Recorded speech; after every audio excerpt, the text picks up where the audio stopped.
Hi hello नमस्कार, मी शोभाच्या नवीन रेसिपीमध्ये तुम्हा सर्वांचे स्वागत करत आहे.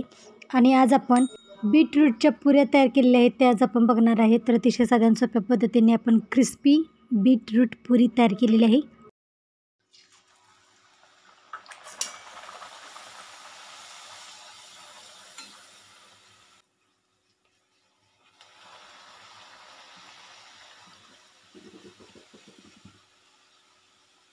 तर थंडीच्या दिवसामध्ये खूप छान बाजारामध्ये बीट येत असतात. तर आज आपण बीटरूटच्या पुऱ्या तयार केलेल्या आहेत, त्या आज आपण बघणार आहे.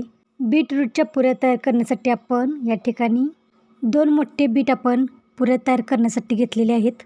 बीटाची आपण अशी वरची साल आहे ती काढून टाकणार आहे आणि बीटाच्या फोड्या करून घेणार आहे.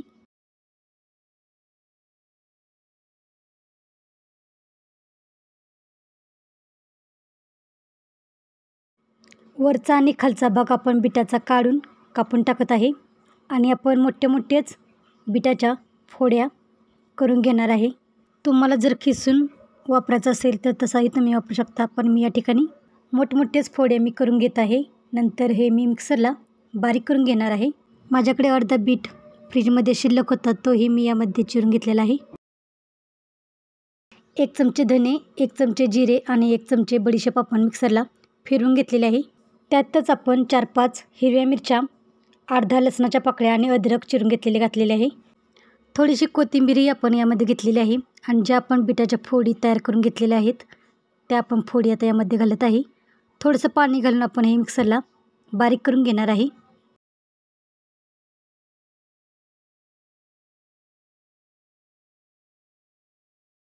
चमच्याने एकत्र मिक्स करून आणि यामध्ये अजून थोडे पाणी घालून आपण याची बारीक पेस्ट तयार करणार आहे. तर अशा पद्धतीने आपण बीट पुरी तयार करण्यासाठी बीट आणि मसाले मिक्सरला बारीक करून घेतलेले आहेत. क्रिस्पी बीटरूट पुरी तयार करण्यासाठी आपण 2 वाटी गव्हाचे पीठ चाळून घेतलेले आहे. त्यामध्ये आपण 2 चमचे रवा घालत आहे. रवा आपण बारीक किंवा मोठा दोन्हीपैकी कोणताही वापरू शकतो. मी या ठिकाणी बारीक रवा घेतलेला आहे. चवीसाठी आपण यामध्ये मीठ टाकलेले आहे. बीट बारीक करत असताना आपण 4-5 हिरव्या मिरच्याही वापरलेल्या आहेत आणि आपण लाल तिखटही वापरणार आहे. तर 1 चमचा लाल तिखट, 1 चमचा गरम मसाला, थोडीशी हळद पावडर आणि 1 चमचे तीळ आणि अर्धी पळी तेल आपण घालून सर्व मसाले एकत्र चांगले मिक्स करून घेणार आहे.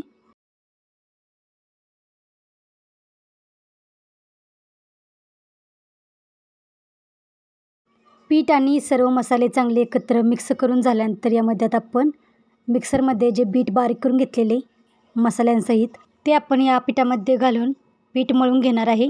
तुम्हाला जर बीट आवडत नसेल तर तुम्ही याचा रस काढून तो रसही फक्त पिठामध्ये मळून घेऊ शकता. पण आपण बीट बारीक करत असताना काही मसालेही वापरलेले आहेत, त्यामुळे आपण सर्व बारीक केलेले बीट आपण सर्व पिठामध्ये एकत्र मिक्स करून घेणार आहे. बीट बारीक करत असताना आपण मिक्सरमध्ये बीटाच्या फोडी आणि पाणीही घातलेले, त्यामुळे आता पीठ मळत असताना आपण पाणी अजिबात घेतलेले नाही आहे. त्या सर्व बीटाच्या रसामध्ये आपण पिठाचा गोळा आहे तो मळून घेतलेला आहे. तर अशा पद्धतीने आपल्याला पिठाचा गोळा आहे तो चांगला मळून घ्यायचा आहे.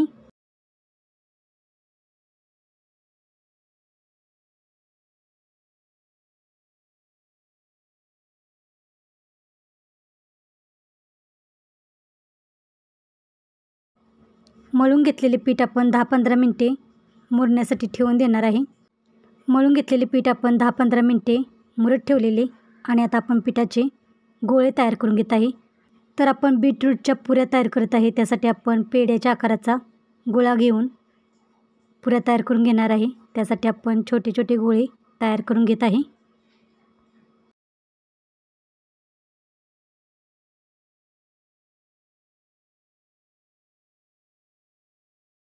तर पुऱ्या तयार करण्यासाठी आपण असे छोटे गोळे तयार करून घेतलेले आहेत.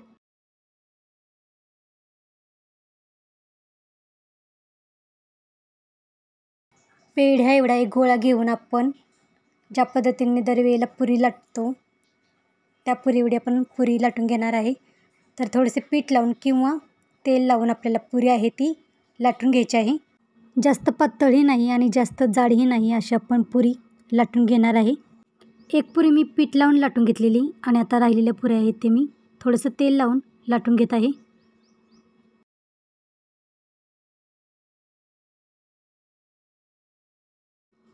तर अशा पद्धतीने आपण बीटरूट पुऱ्या आहेत त्या लाटून घेतलेल्या आहेत.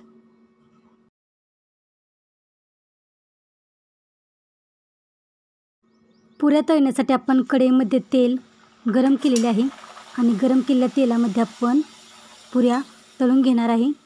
झाऱ्याने पुरीवरती असे आपण तेल सोडणार आहे आणि पुरी एका बाजूने तळून झाल्यानंतर पलटी करून आपण दुसरी बाजूही चांगली तळून घेणार आहे.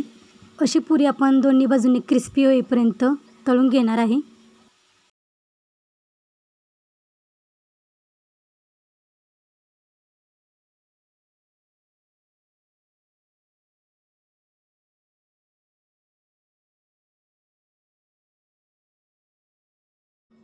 पुऱ्या तळून झाल्या की त्या आपण काढून घेणार आहे आणि बाकीच्या पुऱ्या आपण याच पद्धतीने तळून घेणार आहे.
तर अशा पद्धतीने आपण क्रिस्पी बीटरूट पुरी तयार केलेली आहे.